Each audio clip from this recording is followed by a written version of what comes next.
సహస్ర కేసులో ఎన్నో అనుమానాలు తలెత్తున్నాయి. నిందితుడి తీరుపై అనేక సందేహాలున్నాయి. వాడు రాసిన లెటర్లోనూ ఎన్నో డౌట్స్. కేవలం బ్యాట్ కోసమే చంపాడా? మరి లెటర్లో మనీ అని ఎందుకు రాశాడు? లెటర్లో ఎక్కడా బ్యాట్ ప్రస్తావన ఎందుకు లేదు? లెటర్ నెల కిందటే రాస్తే ఇన్ని రోజులు ఎందుకు ఆగాడు? నేర స్వభావం తల్లిదండ్రులకు తెలియదా? మొబైల్ చోరీ చేసేటప్పుడే ఎందుకు మందలించలేదు? అడ్డదారి పడుతుంటే తేలిగ్గా తీసుకున్నారా? ఈ మొత్తం వ్యవహారానికి తల్లిదండ్రులు కారణం కాదా? నిందితుడు తల్లిదండ్రుల పైన కూడా చర్యలు తీసుకోరా? ఇప్పుడు ఇలాంటి సందేహాలు, ఇలాంటి ప్రశ్నలు వరుసగా నేను లేవనెత్తిన ఈ డౌట్లన్నీ కూడా ఇప్పుడు సొసైటీలో చాలామంది మదిలో మెదులుతున్న ప్రశ్నలు. ముఖ్యంగా సహస్ర హత్య కేసుకు సంబంధించి ప్రధానంగా పోలీసుల విచారణలో వెల్లడైన అంశాలతో అనేక సందేహాలు బయటపడ్డాయి. కేవలం ఒక బ్యాట్ కోసమే చంపాడా? మరి లెటర్లో మనీ అని ఎందుకు రాశాడు అనేది ఒక డౌట్. అయితే లెటర్లో ఎక్కడ బ్యాట్ ప్రస్తావన ఎందుకు లేదు? ఇదో డౌట్. సో నెల కిందటే లెటర్ రాస్తే ఇన్ని రోజులు ఎందుకు ఆగాడు అనేది ఇంకో డౌట్. ఇలా నిందితుడు నేర స్వభావం గురించి, అంటే వీడు ఇంత జులైగా తయారయ్యాడు, ఇప్పటికే ఇలాంటి క్రిమినల్ థాట్స్తో ఉన్నాడని మరి తల్లిదండ్రులు ఎప్పుడు గ్రహించలేదా? అలాగే మొబైల్ చోరీ చేసినప్పుడు ఎందుకు వాడిని తిట్టలేదు, మందలించలేదు? అడ్డదారి పడుతుంటే లైట్ తీసుకున్నారా? ఇవన్నీ డౌట్లు ఉన్నాయి. సో వాడలా తయారవడానికి తల్లిదండ్రులు కారణం కాదా అనేది సొసైటీలో వెల్లువెత్తున్న ఒక ప్రశ్న. ఎస్, మీరు చూడండి, ఆ బ్యాట్ ఒక బహుశా ఇలాంటి బ్యాట్లు ఎర్రగడ్డ చౌరస్తాలో దొరుకుతాయి. సాధారణంగా ఇది పెద్ద బ్రాండెడ్ బ్యాట్ ఏం కాదు, దాని మీద ఏదో పెయింట్తో రాసిన బ్యాట్ లాగా కనిపిస్తుంది. ఇలాంటి కనీసం ఒక 500 రూపాయలు విలువ చేయని ఒక బ్యాట్ కోసం ఒక అమ్మాయిని చంపాడు అంత కిరాతకంగా అంటే నిజంగా నమ్మశక్యంగా ఉందా అంటే అందులో కూడా చాలా సందేహాలు వెలువెత్తున్నాయి. వాస్తవానికి పోలీసుల విచారణలో సహస్ర నాకు చెల్లి లాంటిది, కానీ నేను ఏదో బ్యాట్ కోసం వెళ్ళాను, నన్ను చూసి ఎక్కడ పేరెంట్స్ కానీ బయట వాళ్ళకి చెప్తుందేమో అని నేను భయంతో పొడిచి చంపాను అంటున్నాడు. అంటే తన గురించి ఎక్కడ చెప్తుందన్న భయం, అంత భయం ఉన్నవాడు పొడిచి చంపడం ఇంత ధైర్యంగా ఎలా చేశాడు? బయట వాళ్ళకి చెప్తానే భయంతో హత్య చేయడానికి మాత్రం ధైర్యం ఎలా వచ్చింది? సో ఇదంతా ఒక రకమైనటువంటి అనుమానాలకు తావిస్తున్న పరిస్థితి. వాస్తవానికి సహస్ర హత్య కేసుకు సంబంధించి పోలీసుల విచారణ వెల్లడైన అంశాలు కూడా చాలా సంచలనంగా ఉన్నాయి. ఇక ఈ కేసు సాల్వ్ అయిపోయినట్లే అని పోలీసులు భావిస్తారు.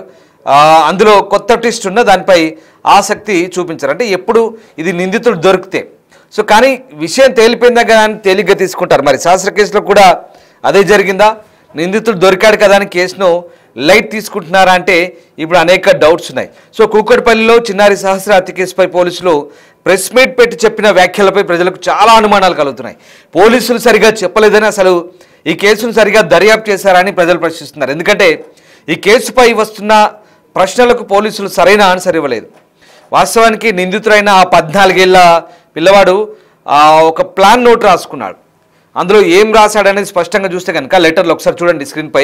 ముందుగా ఇంటికి వెళ్ళు, తర్వాత గ్యాస్ టేబుల్ తీసుకో, తర్వాత డోర్ దగ్గరికి రా, గ్యాస్ వెలిగించు, తాళాన్ని గ్యాస్ పైన ఉంచు, అప్పుడు తాళాన్ని కత్తితో కట్ చేయి, లాక్ కట్ చేసిన తర్వాత డబ్బు తీసుకో, తర్వాత ఇంటికి తాళం వేయి, తర్వాత గ్యాస్ని దాని ఒరిజినల్ స్థానంలోనే ఉంచు, తర్వాత ఇంటి నుంచి బయటకు వచ్చేయి, తాళం వెయ్యి, మిషన్ పూర్తవుతుంది. ఇదిగో ఈ లెటర్ చదువుతున్నాను కదా, ఇదంతా కూడా ఇంగ్లీష్లో, వానికి వచ్చిరాని బట్లర్ ఇంగ్లీష్లో అంతా రాశాడు వాడు, ఆ 14 ఏళ్ళ పిల్లోడు. సో దాని అర్థం అంతా నేను మీకు చెప్పాను. ఇందులో గ్యాస్ ఉంది, గ్యాస్ పైన నుంచి అన్నాడు, తాళాన్ని కత్తితో కట్ చేయమన్నాడు, డబ్బు తీసుకోన్నాడు, తర్వాత ఇంటికి తాళం వేయి, తర్వాత గ్యాస్ని ఒరిజినల్ స్థానంలో ఉంచు, తర్వాత ఇంటి నుండి బయటకు వచ్చి మళ్ళీ బయట నుంచి దర్వాజా పెట్టు, మిషన్ పూర్తవుతుంది, మిషన్ డన్ అని రాశాడు. సో ఇది వాడు రాసిన లెటర్. ఓకే, మీకు అర్థమైందిగా ఇప్పుడు నేను చెప్పే స్టోరీ అంతా కూడా ఇదేదో కరెక్ట్ సరిగ్గా వాడు రాసిన లెటర్ ప్రకారమే నేను మీకు ఇప్పుడు అంతా ఎక్స్ప్లెయిన్ చేస్తున్నాను. ఓకే, దెన్ ఇప్పుడు ఏం జరుగుతుంది? ఈ లెటర్ తర్వాత ఈ లెటర్కు వాడు చేసిన హత్యకి ఏమైనా సంబంధం ఉందా అనేదే పెద్ద ప్రశ్న. ఇక్కడ డౌట్ నెంబర్ 1, ఆ పిల్లాడు రాసుకున్నది ఆ లేఖపై ప్రజలకు చాలా అనుమానం కలుగుతుంది. ఎందుకంటే అసలు గ్యాస్ అనేది ఏంటి? గ్యాస్ సిలిండరా లేకుంటే గ్యాస్ స్టవ్వా? ఏ గ్యాస్, దేన్ని ఉద్దేశించాలని రాశాడు? మరో విషయం, కత్తితో తాళాన్ని కట్ చేయాలనుకున్నప్పుడు మరి అట్లా రాసినప్పుడు గ్యాస్ మంటపై తాళాన్ని ఉంచమని ఎందుకు రాశాడు? అలాగే గ్యాస్ని యథాతథ స్థితిలో ఉంచి ఇంట్లోంచి బయటికి రావాలని రాశాడు. అంటే అసలు ఆ గ్యాస్ని ఎక్కడి నుంచి ఎక్కడ తేవాలనుకున్నాడు? ఇలా ఈ నోట్ అంతా ఒక కన్ఫ్యూజన్గా ఉంది.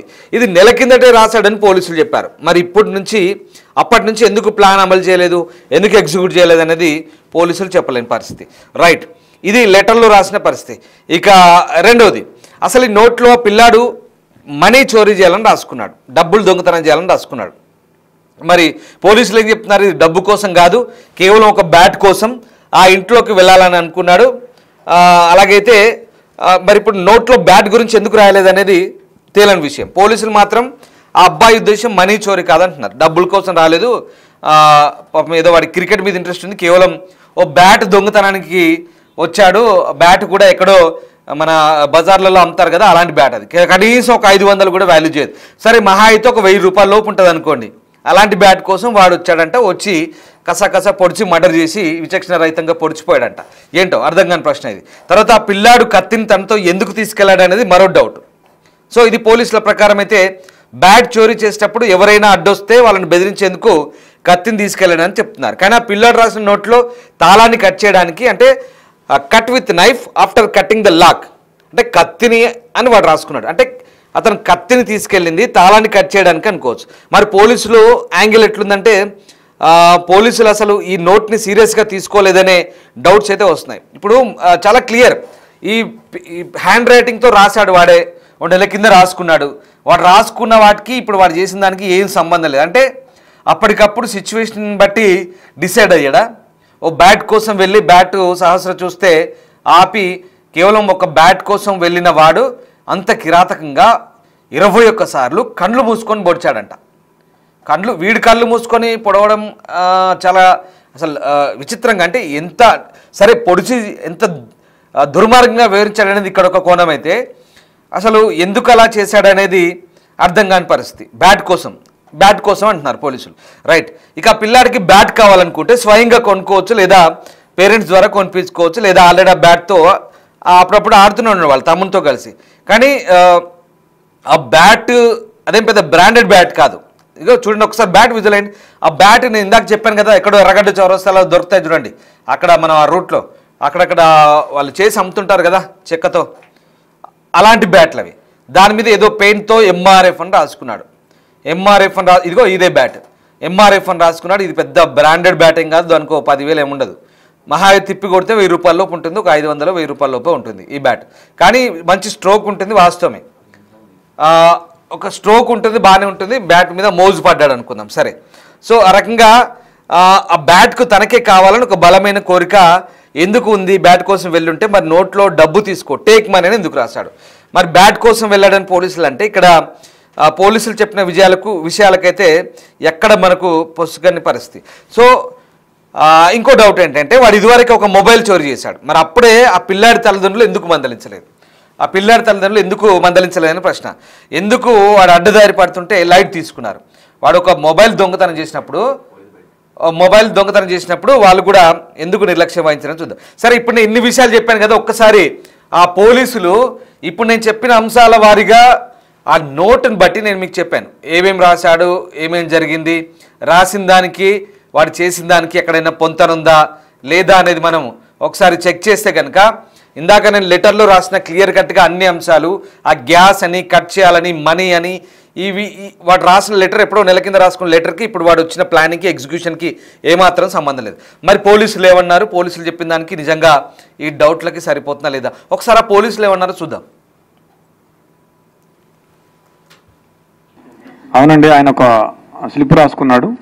ఆ స్లిప్లో ఏంటంటే ఫస్ట్ ఒక గ్యాసు ప్లస్ టేబుల్ ఎట్లా రెడీ చేసుకోవాలి, తర్వాత లాక్, ఆ గ్యాస్ను ఉపయోగించి లాక్ ఎట్లా ఓపెన్ చేయాలి, తర్వాత మనీ ఎట్లా తీసుకోవాలి, మళ్ళీ ఆ గ్యాస్ ఆన్ చేసి ఆ లాక్ చేసి ఎట్లా బయటపడాలి అని చెప్పేసి రాసుకొని లాస్ట్లో మిషన్ డన్ అని రాసుకున్నాడు. అంటే అది ఎప్పుడు రాసుకున్నాం అంటే కొద్దిగా ముందే, అంటే ఒక 1 month బ్యాక్ రాసుకున్నాం అని చెప్తున్నాడు. అంటే ఆయనకి ముందే ఆ థాట్స్ ఉన్నాయని మనకు అర్థమవుతా ఉంది. బ్యాట్ దొంగతనం కోసం వెళ్ళాడు. మనం ఎన్నిసార్లు అడిగినా మనీ గురించి చెప్పడం లేదు. నాకు ఆ బ్యాట్ యాక్చువల్గా ఏంటంటే డిసీజ్డ్ వాళ్ళ తమ్ముడు 6 years ఉంటాయి, ఈయన కలిసి క్రికెట్ ఆడేవాళ్ళు. ఆ బ్యాట్ ఈయనకి బాగా నచ్చింది, స్ట్రోక్ బాగా ఉంది, నాకు బాగా నచ్చింది, నాకు ఇవ్వు నేను కూడా ఆడతా అంటే ఇచ్చేవాడు కదా పిల్లవాడు. సో దాంతో నేను ఎట్లయినా దాన్ని సొంతం చేసుకోవాలనే ఆలోచనతో 2-3 daysగా ప్లాన్ చేస్తున్నాను చెప్పాడు దానికోసం. అతను చెప్పింది ఏంటంటే ఇంట్లో ఎవరు లేరు, నార్మల్గా వీళ్ళు ఏంటంటే ఇల్లు దగ్గరకేసి వెళ్తారట. సో అట్లానే ఇంటి బోల్ట్ దగ్గరికి పెట్టి ఉంటారు, ఆ దగ్గరికి వేసి ఉంటారని చెప్పేసి వెళ్ళాడు. సడన్గా పాప ఉంది, పాప ఉన్నా కానీ పాప అప్పుడు టీవీ చూస్తుంది. ఇతను వెనక నుంచి వెళ్ళాడు, అంటే అటువైపు తిరిగి చూస్తుంటే ఆ పాప వెనక నుంచి ఒకటే డోర్ ఉంది, వెనక నుంచి అంటే అదే డోరు, ఆ అమ్మాయి అటు తిరిగి ఉంది. ఇట్లా వెళ్ళి ఆ కిచెన్లో ఉంది బ్యాట్ తీసుకొస్తుంటే అప్పుడు ఆ అలికిడికి పాప చూసి దొంగ అని అరిచింది. అరిస్తే అతను పరిగెత్తబోతే ఆ అమ్మాయి పరిగెత్తుకుంటూ వచ్చి చొక్కా పట్టుకుంది, అతన్ని పట్టుకుంటే ఆ కోపంలో తోసేస్తే మంచం మీద పడింది. మంచం మీద పడ్డాక కళ్ళు మూసుకొని విచక్షణారహితంగా పొడి చేశానని చెప్పాడు. అతనికి బేసిక్గా ఈ ఓటీటీల్లో యూట్యూబ్లో ఈ క్రైమ్ థ్రిల్లర్స్, సస్పెన్స్ మిస్టరీలు చూసే అలవాటు బాగా ఎక్కువగా, దాదాపుగా ఒక 5-6 సంవత్సరాల నుంచి అదే పనిలో ఉన్నాడు. స్కూల్ కూడా ఎక్కువ వెళ్ళేవాడు కాదు. ఎప్పుడు ఏదో ఒక తన ఆలోచనలో తనుండి ఇలా ఊహించుకుంటూ ఉండేవాడు. అతనికి స్కూల్ ఎగ్గొట్టే అలవాటు ఉండేది. స్కూల్కి వెళ్లకుండా క్రికెట్ ఆడుకోవడం, ఈ ఓటీటీ చూడడం, యూట్యూబ్ చూడడం, ఈ మిస్టరీస్ చూడడం అలవాటు ఉండేది అతనికి. అతను ఎవరైనా చూస్తే వాళ్ళని బెదిరించి రావడం, తర్వాత దాడి చేయటం, ఈ 2 ఉద్దేశాలతో కత్తి తీసుకుపోయినాడు. ఉన్నారు ఇంట్లో, వాళ్ళ నాన్నున్నాడు, వాళ్ళ సిస్టర్స్ ఉన్నారు, వాళ్ళ ఇంట్లో ఉన్నారు. వాళ్ళ మదర్ లేదు కానీ మిగతా వాళ్ళు ఉన్నారు. పేరెంట్స్ వాళ్ళ మదరు, నిన్న మనం వాళ్ళ మదర్తో మాట్లాడినప్పుడు అనింది, ఫస్ట్ రోజే పోలీసులు ఈ హడావిడి అంతా చేసి నేను అడిగాను మా అబ్బాయిని, ఏరా నువ్వేమైనా చేసావని అడిగాను, ఒప్పుకోలేదు. 2వ రోజు కూడా అడిగితే ఏమా నువ్వే నన్ను పట్టించేటట్టున్నావే అని అన్నాడు, నీ మీద అన్నాడని చెప్పింది వాళ్ళ మదర్. పోలీసుల్ని ఆ రోజు మేము ఫస్ట్ రోజే అతన్ని క్వశ్చన్ చేసాం, ఎందుకంటే రెండింటికి జస్ట్ 2 అడుగుల దూరం ఉంటుంది, ఆ ఇంటికి ఈ ఇంటికి పిట్టగోడకి. మేము క్వశ్చన్ చేసాం ఆ ఇంట్లో ఉన్న వాళ్ళని, 3rd, 4th ఫ్లోర్లు, వీళ్ళు 4th ఫ్లోర్లో ఉంటారు, 3rd ఫ్లోర్ నుంచి వెళ్ళొచ్చు. పోలీసులకి మాకేం చెప్పారంటే ఆ రోజు, నాకు 10:15 ఆ టయానికి డాడీ అని గట్టిగా అరుపులు వినిపించాయి అని చెప్పాడు. బాలుడి మీద కూడా అనుమానం వచ్చింది మాకు. అయితే మేము ఒక లిస్ట్ ఆఫ్ సస్పెక్ట్స్ చేసుకున్నాము, దాని ప్రకారం చేసుకుంటూ వచ్చాము. నిన్న అతన్ని చేశాము. తర్వాత మాకు ఇంకొక క్లూ కూడా వచ్చింది. ఒక పిల్లాడు కూడా సమాచారం ఇచ్చాడు. ఇట్లా ఆ రోజు ఏ రోజైతే అఫెన్స్ జరిగిందో ఆ రోజు మార్నింగ్ 8:30 to 8:45 అతను ఆ గోడ దగ్గర, ఏదైతే గోడ దూకి వెళ్ళే అవకాశం ఉందో ఆ గోడ దగ్గర తచ్చాడాడు అతను చాలాసేపు, ఒక 15 minutes. ఆ సమాచారంతో మా అనుమానం ఇంకా ఎక్కువై, మా అనుమానం నిర్ధారణ అయ్యి అతన్ని మళ్ళీ విచారించాము. ఫస్ట్ ఇల్లు సెర్చ్ చేసాము. ఇల్లు సెర్చ్ చేస్తే మాకు ఈ లెటర్ దొరికింది, అతను రాసుకున్న లెటర్ ఏదైతే ఉందో అది. తర్వాత కత్తి కూడా దొరికింది. 3 కత్తులు ఉన్నాయి. ఏ కత్తి అంటే, సార్ నల్ల కత్తి, నల్ల పిడి ఉంటుంది, దానికి అంచు నల్లగా ఉంటుందని అతనే చెప్పాడు. ఆ కత్తి తీసుకొస్తే ఇదే అని చూపించాడు. బట్టలు ఏం చేశాడంటే అతను అఫెన్స్ చేయగానే ఆ కత్తి అక్కడే కడిగేసి గోడ దూకి మళ్ళీ ఇంట్లోకి వెళ్ళేటప్పుడు వాళ్ళ నాన్న సిస్టర్స్ ఉన్నారు, వాళ్ళు ఏమైనా చూస్తారేమో అని ఆరేసిన షర్ట్ తీసుకొని ఇట్లా అడ్డం పెట్టుకొని ఇంట్లోకి వెళ్ళి బాత్రూంలోకి వెళ్ళి స్నానం చేసి ఆ టీ-షర్టు ప్యాంటు 2 వాషింగ్ మెషిన్లో వేసాడు.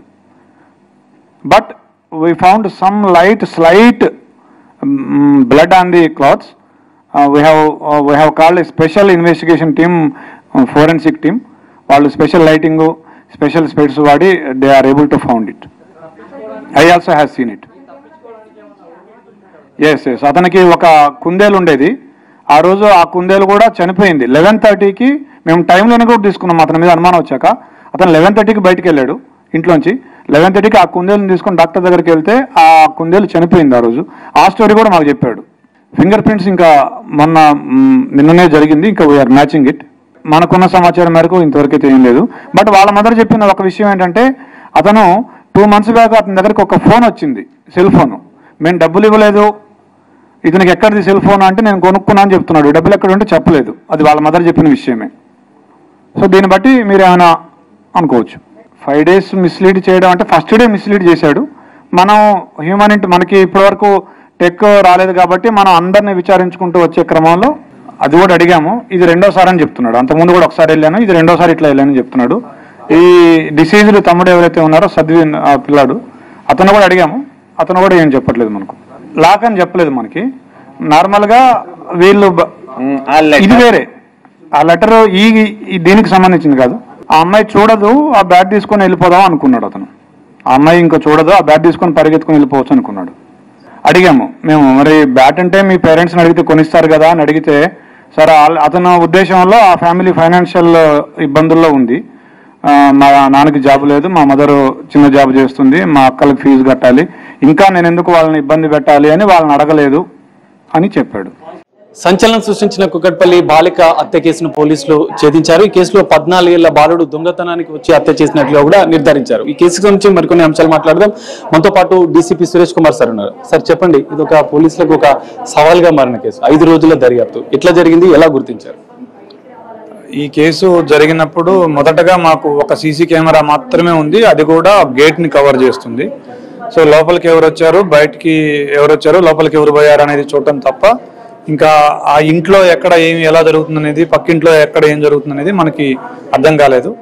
సో దాంతో ఇంత సమయం తీసుకుంది. మేము లిస్ట్ ఆఫ్ సస్పెక్ట్స్ని రాసుకొని ఎవరికి ఎక్కువ ప్రాబబిలిటీ ఉందో వాళ్ళందరినీ విచారించుకుంటూ వచ్చాము. సో ఈరోజు నిన్న అక్కడ ఆ సస్పెక్ట్ దగ్గర, ఆ అక్యూజ్డ్ దగ్గర ఆగాము. సార్, బాలుడు లెటర్ రాసుకున్నాడు అన్నారు. అసలు బాలుడు హత్య చేసినట్లు ఎలాంటి ఆధారాలు మీరు సేకరించారు? దర్యాప్తులో ఎలాంటి విషయాలు పెట్టాలి? మాకు అతను వాడిన కత్తి అతను చూపించాడు. తర్వాత బట్టలు కూడా సీజ్ చేసాము. తర్వాత అతని మానసిక స్థితి మనకి అర్థమయ్యేటట్టుగా లెటర్ కూడా దొరికింది. సో అతని కన్ఫెషన్ కూడా మాకు ఇచ్చినాడు. మొదట తల్లిదండ్రులను లేదు, అదేం లేదు. సార్, లెటర్లో ఏమని రాసుకున్నాడు అంటే, ముందే ఒక 4 రోజుల క్రితం ఆ లెటర్ రాసుకున్నాడు అంటే ఈ దొంగతనానికి ప్లాన్ చేశాడా, లేదంటే ముందుగానే హత్యకు ప్లాన్ చేశాడా? దొంగతనం అయితే అతనికి ప్లానింగ్ ఉంది. అయితే ఆ కత్తి తీసుకుపోవడం దీన్ని బట్టి మనం అతనికి ఎవరైనా అడ్డు వస్తే వాళ్ళ మీద కూడా దాడి చేయాలని ఉందేమో అని మాకు అనిపించింది. సరే, ఆ లెటర్లో హుండీ దొంగతనానికి సంబంధించిన అన్నట్టు కూడా రాసుకున్నట్లు తెలిసింది. మరి ఇందులో ఆ దొంగతనం జరిగిందా, డబ్బు కోసం దొంగతనం చేశాడా? క్రికెట్ బ్యాట్ అంటున్నారు. క్రికెట్ బ్యాట్ కోసం హత్య చేసిన పరిస్థితులు ఎట్లా? అంటే మనం అతని మానసిక స్థితి అతనికి ఎలా ఉందో అనేది అతనికి తెలియాలి. అతను ఏం ఆలోచించాడు అనేది అతని మానసిక స్థితిని బట్టి ఉంటుంది. లేదు, డబ్బులు ఏది ఎక్కడ పోయినట్టుగా పేరెంట్స్, అమ్మాయి డిసీజ్డ్ పేరెంట్స్ మనకి ₹1 కూడా పోయినట్టు చెప్పలేదు. 1 గ్రామ్ బంగారం పోయినట్టు కూడా చెప్పలేదు. అక్యూజ్డ్ కూడా చెప్పడం నేను బ్యాట్ కోసమే పోయానని చెప్తున్నాడు. తల్లిదండ్రులు ఏం చెప్పారు సార్ విచారణలో బాలుడికి సంబంధించిన మానసిక పరిస్థితి? బాలుడి తల్లితో మనం మాట్లాడినప్పుడు బాలుడి తల్లి ఫస్ట్ డేనే సస్పెక్ట్ చేసింది. నువ్వేమైనా చేసావా అని నా కొడుకును కూడా అడిగానేనని కూడా అనింది. 2వ రోజు కూడా అడిగానని చెప్పింది. సార్, ఎట్లా బిల్డింగ్ నుంచి దూకడం ఇదంతా ఎట్లా చేసినట్టు మీకు విచారణలో బాలుడు ఎక్స్ప్లెయిన్ చేశారు? 4th ఫ్లోర్లో ఉంటాడు. 4th నుంచి 3rdకి వచ్చాడు. 3rd నుంచి ఈ గోడ ఆ గోడ ఒక 2 feet 2.5 feet డిస్టెన్స్లో ఉంటుంది. జంప్ చేశాడు, వెళ్ళేసరికి లోపల టీవీ నడుస్తుంది. ఆ అమ్మాయి టీవీ చూస్తుంది. అటు తిరిగి అమ్మాయి వెనక్గా వెళ్ళి కిచెన్లోకి వెళ్ళి బ్యాట్ పట్టుకున్నాడు. తీసుకొని వస్తుంటే అమ్మాయి వెనక్కి తిరిగి చూసి దొంగ దొంగ అని అరిచింది. అరవటమే కాకుండా వచ్చి అతని షర్ట్ పట్టుకుంది పోకుండా. దాంతో అమ్మాయిని గట్టిగా పుష్ చేసి కాటు మీద పడిపోయాక ఆ అమ్మాయి మీద విచక్షణారహితంగా దాడి చేశాడు కత్తితోటి. సార్, గతంలో బాలుడు దొంగతనాలు చేసినట్లు ఏమైనా తెలిసిందా? ఆ బిల్డింగ్ల నుంచి ఇంతకుముందు ఏమైనా వెళ్ళినట్లు ఏమైనా? లేదు, మా విచారణలో అట్లాంటిది రాలేదు. సరే, ఈ సందర్భంగా మీరు తల్లిదండ్రులకు, ఎందుకంటే పోలీసులకి ఒక సవాల్గా మిగిలిన కేసు ఇది. సో సీసీ కెమెరాల అంశాలను దాదాపు 100,000 మంది పోలీసులు మీరు దర్యాప్తు చేశారు. సో ఎంతమందిని మొత్తం విచారించారు? బాలుడిని ప్రధానంగా గుర్తించడానికి మీకు దొరికిన మెయిన్ ఆధారం ఏంటి సార్? మాకు హ్యూమన్ ఇన్పుట్ వచ్చింది. తర్వాత బాలుడిది కూడా మళ్ళీ టెక్నికల్ ఇన్పుట్ ద్వారా మళ్ళీ రూల్ అవుట్ చేసుకున్నాం అతను ఏ టైంకి బయటికి వెళ్ళాడు, ఏ టైంకి వచ్చాడని.